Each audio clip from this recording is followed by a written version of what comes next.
In this video, I'm gonna teach you how to change social security number on Cash App. It's a very easy process, so make sure to follow along. In order to open an account on Cash App and be properly verified, you will have to include a social security number. So when you create your account and you include a social security number, it is going to be logged into your cash tag. And what you will notice is that when you go over to your account page, you go over to personal information, and you browse through all of those menus, you will not be able to find anything related to changing the social security number. Even though you can change a lot of things about your account, the social security number is not included.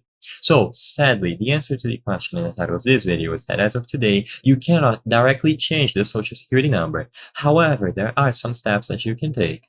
So, first, to start, don't close down your account. It is recommended to talk to support to see what can be done.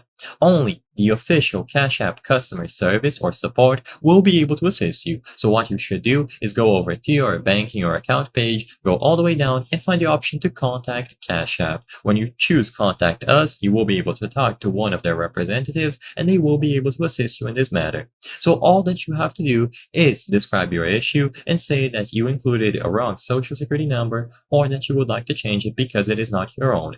They will assist you through the process. They will either change it on their end for you, or most of the times they will tell you to close down your Cash App account and sadly you will have to create a new one. There is no easy way to go about this, and because you cannot directly do it, the only option that you have is to talk to the customer support and let them handle it. Make sure that if they ask for some sort of contact information, you give them valid details, and if they ask for some sort of email address so they can keep in touch, you give them a functional email address that you use every day. Check for emails from the Cash App representatives and they will be able to assist you in this matter. I hope I was able to help you on how to change social security number on Cash App. If this video helped you, please be sure to leave a like and subscribe for more very easy tips. Thank you for watching.